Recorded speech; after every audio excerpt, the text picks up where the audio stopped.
Plus que des jardiniers amateurs et des fanatiques de botanique la cultivent dans leurs petites serres personnelles.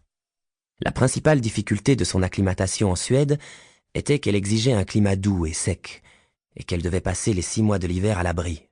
Les sols calcaires ne lui convenaient pas et elle avait besoin d'un arrosage souterrain, directement absorbable par la racine. Elle exigeait savoir-faire et main verte.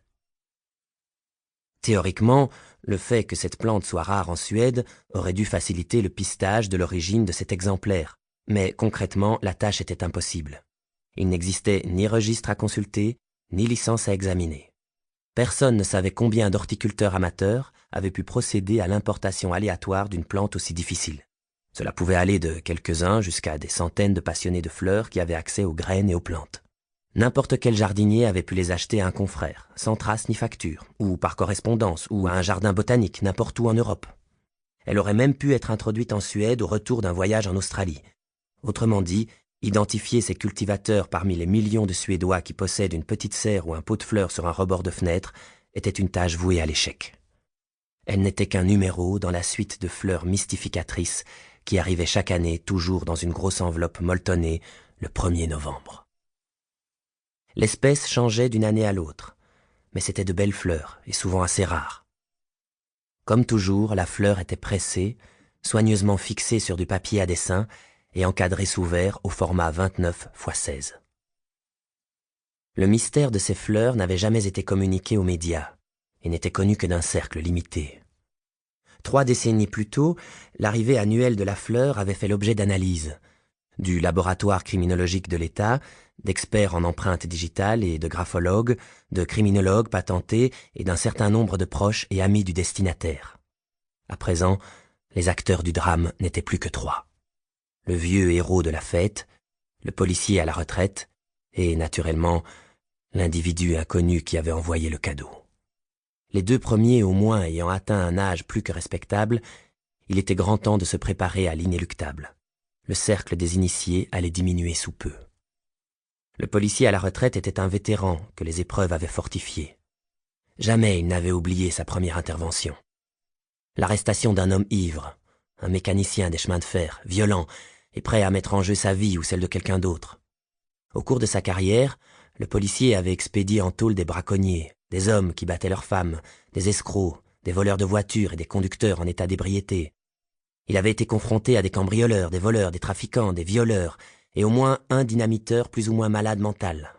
Il avait participé à 9 enquêtes sur des meurtres ou des assassinats. Dans 5 d'entre elles, le coupable avait lui-même appelé la police, bourrelé de remords pour avouer être le meurtrier de sa femme, de son frère ou d'un autre proche. 3 cas avaient nécessité des investigations. 2 avaient trouvé leur dénouement au bout de quelques jours, et 1 avec l'assistance de la CEPO au bout de 2 ans. La 9e enquête n'avait pas de base policière solide, c'est-à-dire que les investigateurs savaient qui était l'assassin. Mais les preuves étaient si minces que le procureur avait décidé de laisser l'affaire en sommeil. Aux grandes dames du commissaire, il y avait finalement eu prescription. Globalement, il avait cependant derrière lui une carrière impressionnante et aurait logiquement dû se sentir satisfait du travail accompli. Il était tout sauf satisfait. Pour le commissaire, l'affaire des fleurs séchées était une épine qui restait plantée.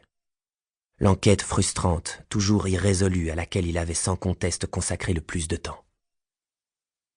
La situation était doublement saugrenue puisque, après des milliers d'heures de réflexion, en service autant que hors service, il n'était même pas sûr qu'il y avait eu un crime. Les 2 hommes savaient que l'individu qui avait collé la fleur séchée avait utilisé des gants.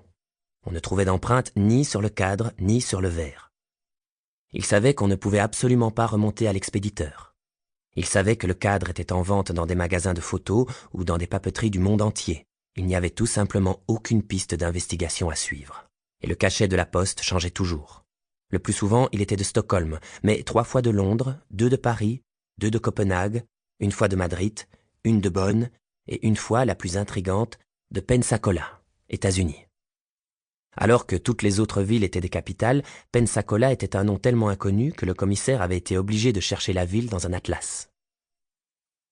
Après avoir raccroché, l'homme qui fêtait ses 82 ans resta un long moment sans bouger, à contempler la belle mais insignifiante fleur australienne dont il ne connaissait pas encore le nom. Puis, il leva les yeux vers le mur au-dessus du bureau. 43 fleurs. Pour continuer à écouter ce livre audio gratuitement, cliquez sur le lien dans la description et vous pourrez l'écouter en entier sans frais grâce à l'essai de 30 jours d'Audible.